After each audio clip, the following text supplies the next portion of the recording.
नमस्कार विद्यार्थी मित्रांनो, ओयासिस करिअर पॉईंटच्या यूट्यूब चॅनलमध्ये आपलं स्वागत आहे। या व्हिडिओमध्ये आपण पाहणार आहोत महा टी पेपर क्रमांक 1 व पेपर क्रमांक 2 साठी अत्यंत महत्त्वाचा असणारा विषय म्हणजे गणित व्हिडिओ सिरीज भाग 3। यामध्ये आपण गणितातील अत्यंत महत्त्वाचं जे प्रकरण आहे संख्या, या संख्या प्रकरणातील पूर्ण संख्या, पूर्णांक संख्या व अपूर्णांक संख्या या टॉपिकच्या संदर्भाने चर्चा करणार आहोत। आता टीईटीच्या संदर्भाने जरी डायरेक्ट यावर आधारित प्रश्न जरी आला नसला तरी पण अजून काही प्रश्न जे आहेत जसं अपूर्णांकावर आधारित प्रश्न किंवा अपूर्णांकाची बेरीज, अपूर्णांकाची वजाबाकी, गुणाकार, भागाकार या संदर्भाने प्रश्न समजण्यासाठी आपल्याला पूर्णांक व अपूर्णांक संख्या समजणं गरजेचं आहे। म्हणून आपण या तीनही संख्यांची बेसिक माहिती या प्रकरणामध्ये करून घेणार आहोत। सर्वप्रथम बघूया आपण पूर्ण संख्या म्हणजे काय, ज्याला होल नंबर्स असं बोललं जातं। तर बघा, शून्यासहित सर्व नैसर्गिक संख्यांना पूर्ण संख्या असं म्हटल्या जातं। म्हणजे नैसर्गिक संख्या प्लस शून्य मिळून बनतात पूर्ण संख्या। या अगोदरच्या व्हिडिओमध्ये म्हणजे नैसर्गिक संख्येमध्ये आपण असं बोललो होतो की नैसर्गिक संख्येचा वापर व्यवहारात करतो, मात्र आपण शून्याचा आपल्या व्यवहारात वापर करत नाही, म्हणून शून्य ही नैसर्गिक संख्या नाही।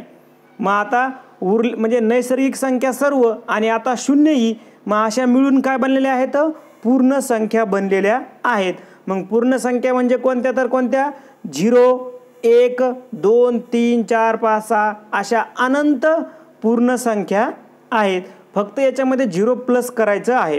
त्यानंतर 0 ही सर्वात लहान पूर्ण संख्या आहे। बघा, आता तुम्हाला विचारलं जाईल की सर्वात लहान पूर्ण संख्या कोणती, तर 0 ही सर्वात लहान पूर्ण संख्या आहे। त्यानंतर बघा, मात्र सर्वात मोठी पूर्ण संख्या कोणती, तर सर्वात मोठी पूर्ण संख्या सांगता येणार नाहीत, कारण पूर्ण संख्या या काय अनंत आहेत। सर्वात मोठी पूर्ण संख्या या प्रश्नाचे उत्तर आपल्याला देता येणार नाही। मग आपल्याला प्रश्न पडतो की गणितीय क्रियेमध्ये 0चा वापर होतो, बरोबर आहे। म्हणून मग आपण गणितीय क्रियेमध्ये 0चा वापर होतो म्हणून आपण काय केलं, 0 ही संख्या पूर्ण संख्येमध्ये घेतलेली आहे, ठीक आहे। त्यानंतर आपण बघूया आता पूर्णांक संख्या म्हणजे काय, ज्याला इंटिजर्स नंबर्स असं देखील म्हटलं जातं। आता यामध्ये धनसंख्या, ऋणसंख्या आणि शून्य या संख्यांना पूर्णांक संख्या असं म्हटलं जातं, ज्याच्यामध्ये धन, ऋण आणि शून्याचा देखील समावेश होतो।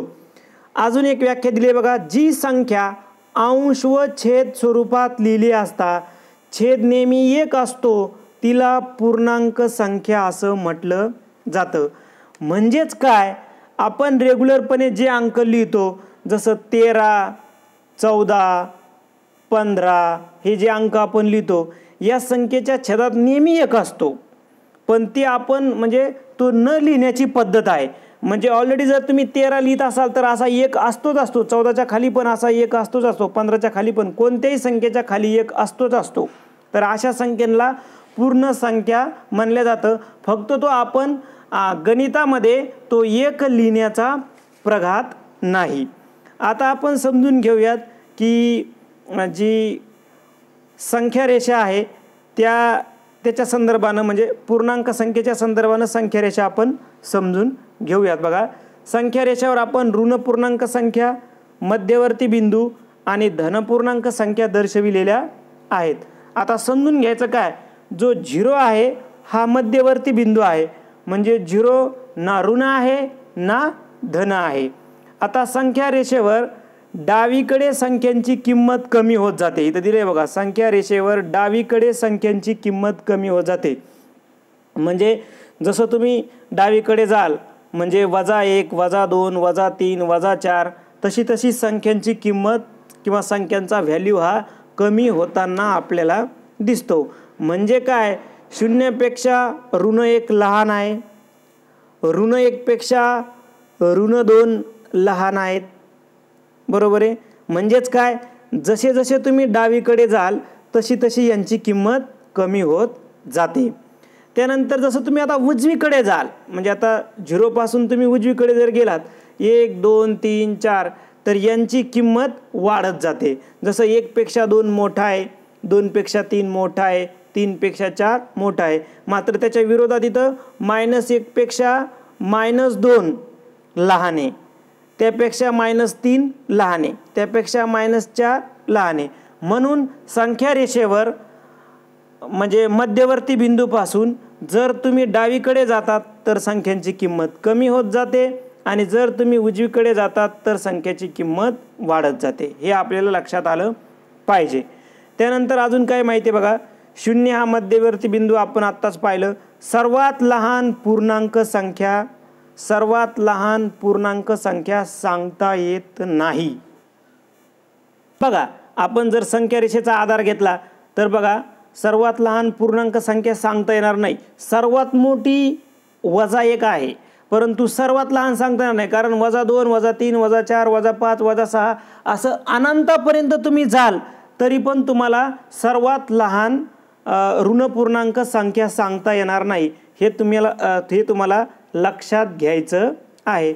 मात्र सर्वात मोठी सांगता येते, कारण सर्वात मोठी ऋण पूर्णांक संख्या किती आहे? -1 आहे. त्यानंतर सर्वात लहान एक अंकी ऋण पूर्णांक संख्या, सर्वात लहान म्हटलंय ना, म्हणून 0.9.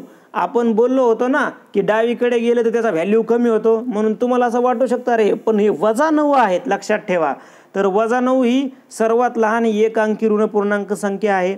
सर्वात मोठी 2 अंकी ऋण पूर्णांक संख्या तर -10.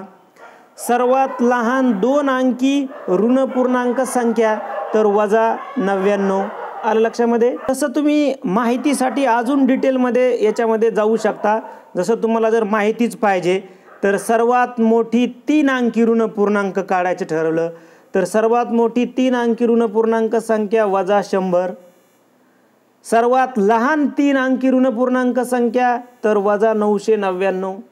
आलं लक्षामध्ये? अशा पद्धतीने तुम्ही अजून माहिती काढू शकता. त्याच्यानंतर बघा, आपली ओळ काय आली बघा, इथे आले बघा, सर्वात लहान धनपूर्णांक संख्या. तर सर्वात लहान धनपूर्णांक संख्या आहे 1. मात्र सर्वात मोठी धनपूर्णांक संख्या सांगता येत नाही, कारण त्या अनंत असल्यामुळे आपल्याला सांगता येणार नाही. आपण जर संख्या रेषेचा जर उपयोग घेतला तर ही बघा, सर्वात मोठी धनपूर्णांक संख्या 1 आपल्याला सांगता येते. मात्र इकडे 2 3 4 5 6 10 8 9 10 अशा कितीतरी अनंत आहेत, त्यामुळे सर्वात मोठी धनपूर्णांक संख्या आपल्याला सांगता येणार नाही. आता बघूयात आपण अपूर्णांक संख्या म्हणजे काय, ज्याला आपण फ्रॅक्शन नंबर्स असं देखील म्हणतो. तर अपूर्णांक संख्या म्हणजे काय बघा, या संख्या अंश व छेद स्वरूपात लिहिल्यानंतर त्यांचा छेद एक कधीच नसतो. तसेच अंश हा छेदाच्या पटीत नसेल तर मिळणारी संख्या ही अपूर्णांक असते. थोडंसं किचकट आहे, उदाहरण समजून घेतल्यावर आपल्याला समजून येईल. बघा, व्याख्येनुसार अपूर्णांक संख्या 2 पद्धतीने ओळखता येतील. काय म्हणते व्याख्येमध्ये, ज्यावेळेस ही संख्या अंश आणि छेदाच्या स्वरूपात आपण लिहितो त्यावेळेस त्यांचा छेद 1 कधीही नसतो. लक्षामध्ये त्यांचा छेद 1 असणार नाही. त्याचबरोबर अंश हा छेदाच्या पटीत जर नसेल तर मिळणारी संख्या ही अपूर्णांक असते. लक्षामध्ये? आता त्यांनी काय केलं, आपल्याला एक उदाहरण दिलं. बरोबर आहे, आपल्याला एक उदाहरण दिलं. उदाहरणार्थ आपण हे समजून घेऊ. उदाहरणार्थ काय, 2/3. आता 2/3 ही अपूर्णांक संख्या आहे. त्याचं कारण काय आहे, 3 ने 2ला पूर्ण भाग जात नाही. 3 जर आपण 2ला भाग देण्याचा जर प्रयत्न केला तर तो काय येईल बघा, तो येईल 0.6 असं आपल्याला उत्तर त्याचं मिळेल. म्हणजे अपूर्णांकात भाग जातो. लक्षामध्ये? मग अपूर्णांकात याचा अर्थ काय, ती अपूर्णांक संख्या आहे. पण जर अंश छेदाच्या पटीत असेल, म्हणजे आता समजून घ्या इथं, पण अंश जर छेदाच्या पटीत असेल, उदाहरणार्थ आपण अशी संख्या घेतली 4/2 अशी संख्या घेतली आपण, तर 2 आणि 2 4 म्हणजे 2 हा काय होईल, पूर्णांक होईल. म्हणजे मग ती पूर्णांक संख्या आहे. आपल्याला काय पाहिजे, आपल्याला पाहिजे की अंश हा छेदाच्या पटीत पाहिजे नाही.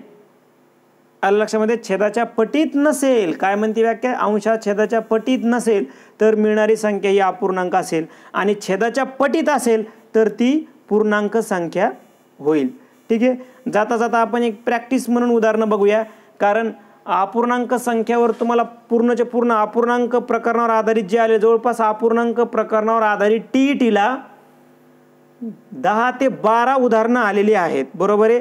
ते समजून घेताना याचा तुम्हाला निश्चितच फायदा होणार आहे. ठीक आहे. तर बघा, समजा प्रश्न आले, सोपे सोपे प्रश्न घेतात आपण. सर्वात मोठ्या ऋण पूर्णांकात सर्वात लहान धन पूर्णांक मिळवल्यास उत्तर काय होईल? मग आपल्याला माहिती आहे की सर्वात मोठा ऋण पूर्णांक काय आहे? -1. बरोबर आहे. सर्वात लहान धन पूर्णांक काय आहे? 1. आणि ते काय म्हणलेस? मिळवल्यास. म्हणजे सर्वात मोठा ऋण पूर्णांक -1 अधिक सर्वात लहान धन पूर्णांक फक्त 1 किंवा +1. मग जर याच्यामध्ये बेरीज केली तर उत्तर काय मिळतं? आपल्याला उत्तर मिळतं 0. मग आपल्या प्रश्नाचं उत्तर आहे ऑप्शन नंबर 2. नंतर बघा, सर्वात लहान पूर्ण संख्या कोणती? हे तुम्ही पाठच करून टाकायला पाहिजे की सर्वात लहान पूर्ण संख्या आहे 0. आलं लक्षामध्ये? सर्वात लहान पूर्ण संख्या आहे 0. 1 ही काय आहे? सर्वात लहान धनपूर्णांक संख्या आहे. त्यानंतर सर्वात मोठी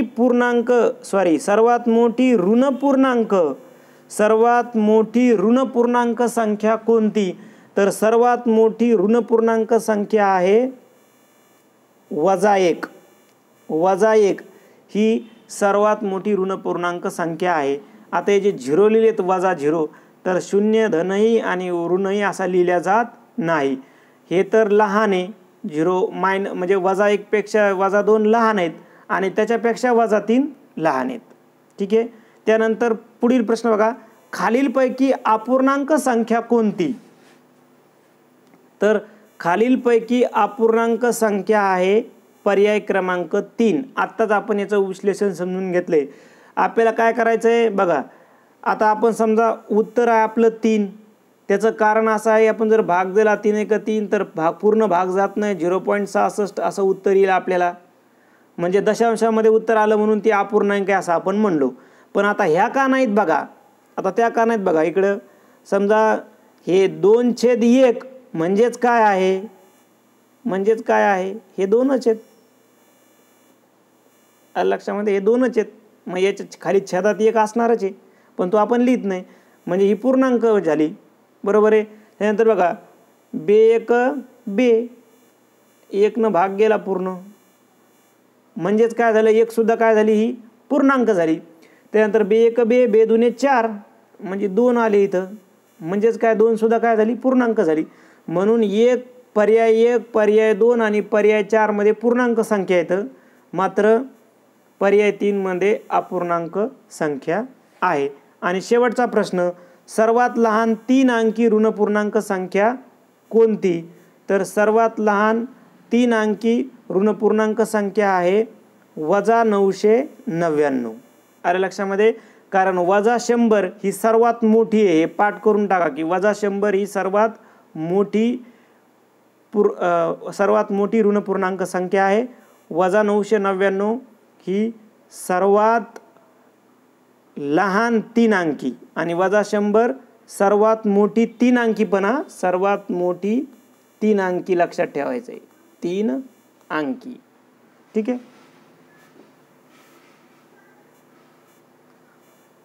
बघा, या व्हिडिओ आपण फक्त माहितीसाठी एक बेसिक माहिती म्हणून बनवून घेतला. नेक्स्ट व्हिडिओमध्ये मात्र आपण अगदी TETला आलेल्या प्रश्नांबद्दल माहिती घेणार आहोत, जे तुम्हाला येणाऱ्या TETसाठी मदत करेल. व्हिडिओ आवडला तर लाईक करा, आपल्या मित्रांना शेअर करा.